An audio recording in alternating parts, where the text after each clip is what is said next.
Hello my friends, in today's video we're going to take a quick look at some of the Acro Frags I just picked up for the 140 gallon Acropora dominant display tank. Now if you're new to this is a channel that's all about reefing. Predominantly it's vlogs about this 140 gallon tank behind me, as well as a 100 gallon frag tank. And I also have set up a nano tank. Unfortunately, because I've been so busy with this tank, there's not been any updates on that tank. If any of this sounds interesting to you, please hit that subscribe button and the thumbs up button for the YouTube algorithm. And let's get on to the frags. We're going to start with some of the no-name pieces that I'm really excited about and really enjoy. So this is one of them. Look at all that coloration, the contrast. It's, to me, like, this is a really great piece. And let's go look for some of the others. This is another piece. Right, just really long polyps. It's not a millie, I don't know what it is. But again, it's a joy to watch. It's something I really enjoy watching. Here's the lavender unicorn bunnies that is recovering. So a lot of these pieces that were really affected by my near crash, they are recovering. It's just taking time. So there are some like no-name pieces that I really enjoy, and it really occurred to me that, hey, let's just do this. Maricultured. We're gonna give it a shot, and if it works, great. If it doesn't, that's fine too. So here's top down of the last piece I showed. So I'm just gonna zoom in, and let's see if it can focus. Wow, it's really having trouble. Oh, there we go. Okay, so look at that. The main reason I got this guy, I saw the polyps and I thought, I've seen polyps like that before. I can't remember where, but it's interesting enough. It's a large enough piece, not overly expensive, actually quite recently priced. I figure I'd try it out. And yeah, so it'll be really interesting to see maybe in 6 months if this guy's going to color up anymore, or if this is just its color scheme. Either way, I'm excited. I'm way more excited than I've been in a long time, and we'll see how it goes. So let's see. Okay, here's the top down. So you can see kind of right in the center there is the tenuis I was talking about. Really great coloration. And then to the left, you got the spathulata. I think the spathulata, like in the picture, it looked really like much thicker. Now in person, I'm not so sure. And then we got the dead pink lemonade in the center. And to the left is the confetti and Merlin's staff. And just because I'm saying, yeah, I'm going to be focusing more on just no-name pieces, because to me, it's actually really interesting, really exciting. Well, what's this piece going to turn into? Is it going to be something awesome? Is it just going to be something average, which is still probably going to be awesome? Or, but that being said, it's not that I'm not going to buy any more name pieces. It's just, if I can find them for a reasonable price, I will pick them up. And then here in the middle is the Aussie piece. And then here is, yeah, so I see, I guess in this picture, it looks kind of like a light green, light blue in the center. And then you got all these red polyps and pink coralites. So really nice Really nice piece. I think it's a great size as well. And then this is the last piece. This is a green granulosa. So deep water. And that's it. So don't forget, please let me know if you've picked up mariculture pieces, if that's all you pick up. Let me know how you do with them, how you like it. What do you think? What do you think of this new epiphany that I've had? That, you know, I'm much more excited about some of these guys than a lot of others, right? Like, look at that. How do you not get excited about something like that? Whereas, well, here's one. I've been really disappointed, and it's probably my fault. I just can't color it up. GF Jolt. My most expensive acro. I can't color it up. Yeah, maybe it'll color up in the next 6 months. I don't know.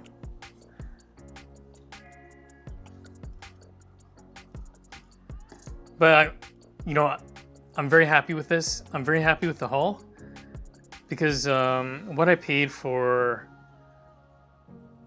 the coral from Fragbox, like this guy, this green granulosa, this Aussie, the tenuous, the spathulatas, and this guy, which I don't know what he is. Oh, if you guys know like what species this is, please let me know. What I paid for those seven pieces would be what it cost me for maybe like 2 mid-tier name pieces, I would say. Mid-tier to high-end maybe, or maybe even 1. So, F that. Here, and then these guys that I got, yeah, I would say they're reasonably priced. I've definitely been looking for more acros. So the only other ones are ARC fireworks that are like this. And I've seen like 1 or 2 others. Same species, just different color variations. So very happy with the Merlin staff. Excited for the confetti because I did lose mine after growing it out for, I don't know, close to a year. Or maybe it was only like 6 months or something, but this piece. I would really like to just grow it out one time because I've seen some really nice colonies of this guy. And that's it. So I'm really long-winded. Let me know what you think. Do you only buy aquaculture pieces? I don't think there's anything wrong with just buying aquaculture. In fact, I think they're much hardier. They're proven, they're tank proven, and you know what you're gonna get. But sometimes you just need a bit of that mystery. It's like opening up a pack of like magic cards or hockey cards or something, right? Like I have no idea what any of these guys are gonna turn into. Is this their final coloration? Is it gonna change? I don't know. And that's exciting. I actually feel I'm excited by that. Excited to see what the future brings. And that's it. So as always, thank you for watching. Please don't forget to hit that subscribe button and the thumbs up button for the YouTube algorithm. In these times, especially with everything COVID going on, please take care of yourselves and your loved ones. Stay safe, and we'll see you on the next video. Thank you. So, if you've been following this channel for any length of time, especially in the last couple months, you'll know that I just recovered from a reef system crash, or a near crash, although I did lose some pieces. And that gave me pause. It made me think about the money I've spent, what's actually in my tank, the fact that actually a lot of the name coral that I've bought over the last few years, one, they've not really excited me. In a lot of cases, I've actually been disappointed. And this could be my fault too, because of my husbandry. Maybe my tank parameters were not good enough to bring out these corals' potential. But just the thought of, hey, I'm spending X amount of dollars on a frag. I'm growing it out for over a year, and then suddenly I lose it. It just left a really bad taste in my mouth. And with the way things are going, I don't know about the States, but up here in Canada, I'll give you an example. The Walt Disney Tenuous, vendors are trying to sell it for $300 and above. So I see something that's fully encrusted, and maybe you could consider it like a slightly larger frag, $500. So up here in Canada, anything with a name, a recognizable name, the prices are at least $100. A lot of them are $150 and above. Right now, 2021, September.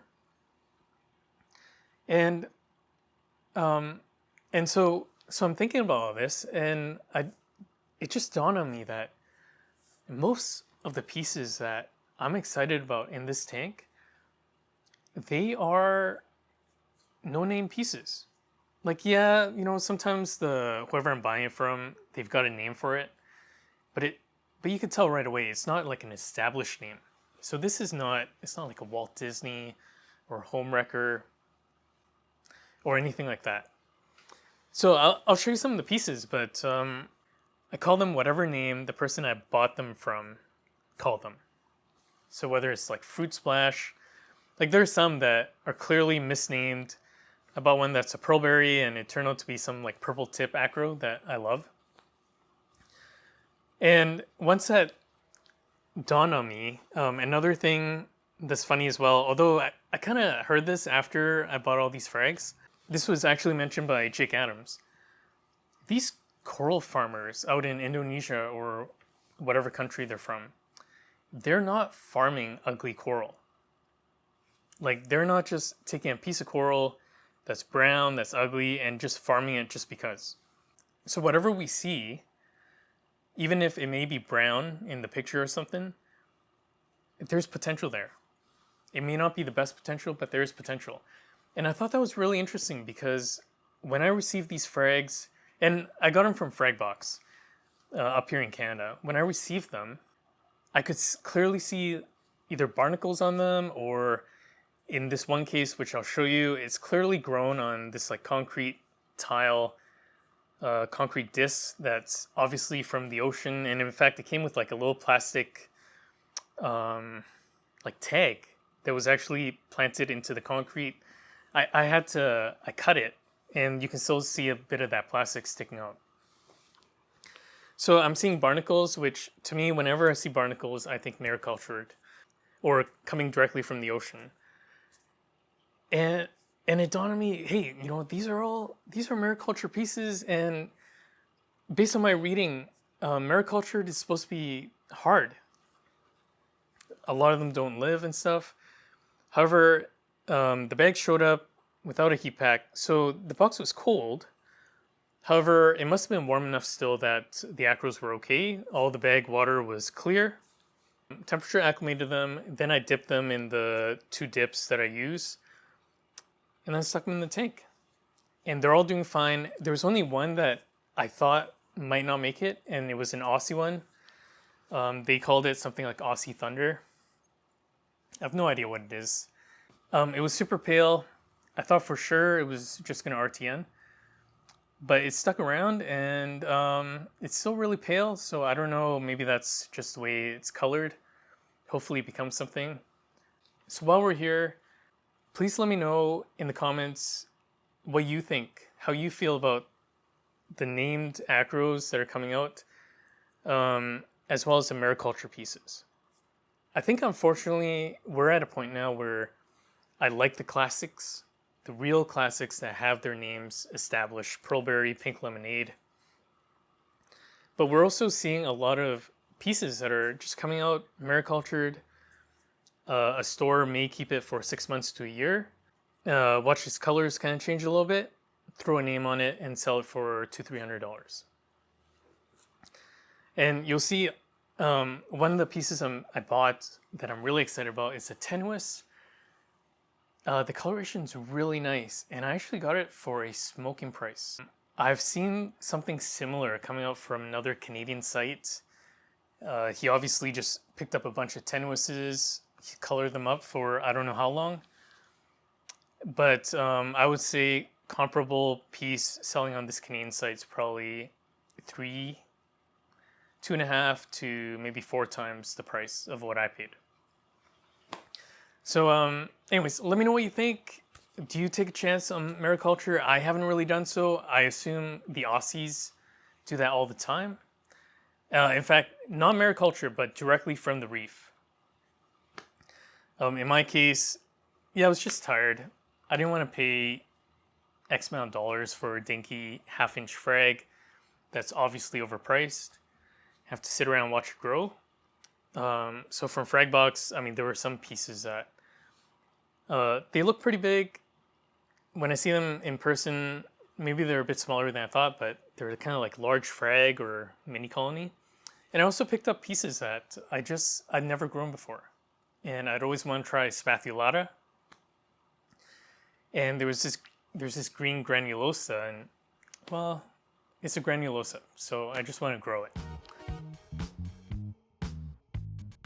Here is the little frag rack I have in the bottom corner of my display tank. So before we get to the actual frags, I just want to show you guys CB Maleficent.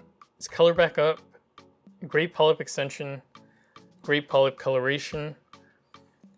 And look at all those growth tips. And it's not just this piece. A lot of the acros in here, they are back growing. Like, they're kind of like in overdrive growth mode. But I'll give you an update, more of an update on that at the actual monthly update video. Here are the frags. So this video right now is being color corrected for white balance because even the radiums are coming out pretty blue in the recording. So we'll just start off with, remember these are all no-name pieces. This piece over here, I believe it's a Spathulata, and the only reason I got it was because it was $10 and in the picture, it looked to me like a Spathulata.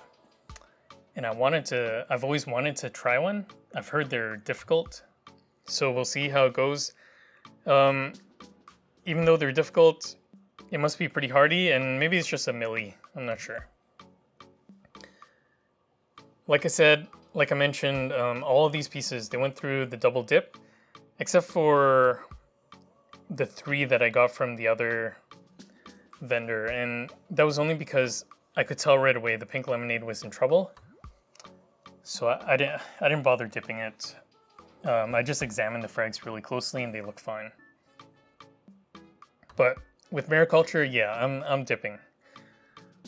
Right beside it, this is a piece I'm super excited about. And I'm not sure if all the colors are coming through. But you got pink polyps. And then the skin between the coralites is a light green color. So I'm getting a bit of that contrast. The pink polyps are really nice. And I mean, it's a really healthy piece. You can even kind of see there's a barnacle on the bottom side. And there may be one more on it as well. So I know for a fact that this is maricultured. And within 30 minutes of me putting it in this tank, all the polyps were out.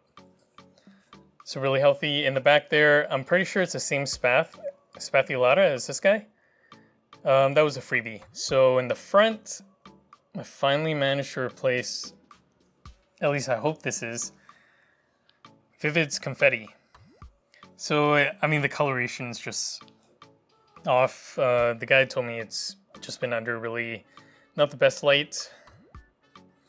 Behind it there is another really itty bitty frag. But that's a Merlin staff. Same species as my orange sherbet, which I love.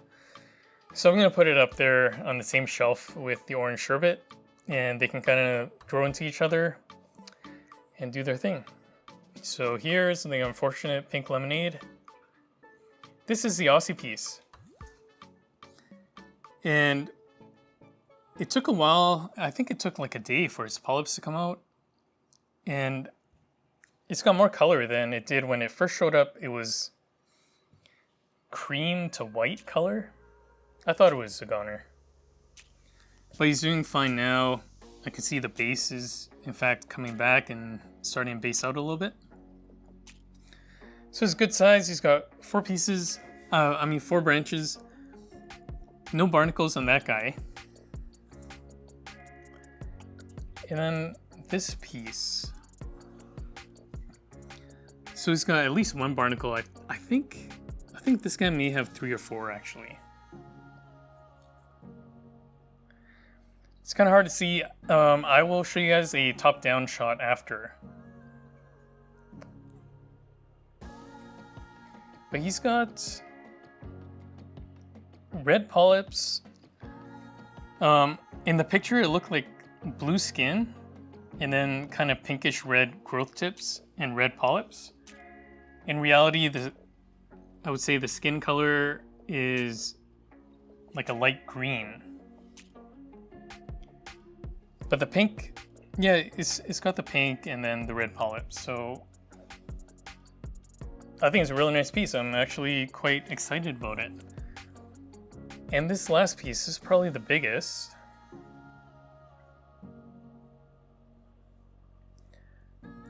I think the camera is having trouble focusing. There we go. And I think from the top down, you'll be able to see better. But the reason I got this guy, even though he's brown, he's like kind of like a browny red, maybe a maroon, is the polyps. I've seen polyps like that before. I can't remember where. So I've never owned an acro with polyps like this. And it was just something I wanted to grow out, see what it actually turned into. So you can see it's actually on a concrete disc at the bottom there. And then right at the base, so to the left of the trunk of this mini colony, you'll see there's this little bit of white. That's actually a bit of the plastic tag that was left that I couldn't cut off. So I'll show you guys the top-down view.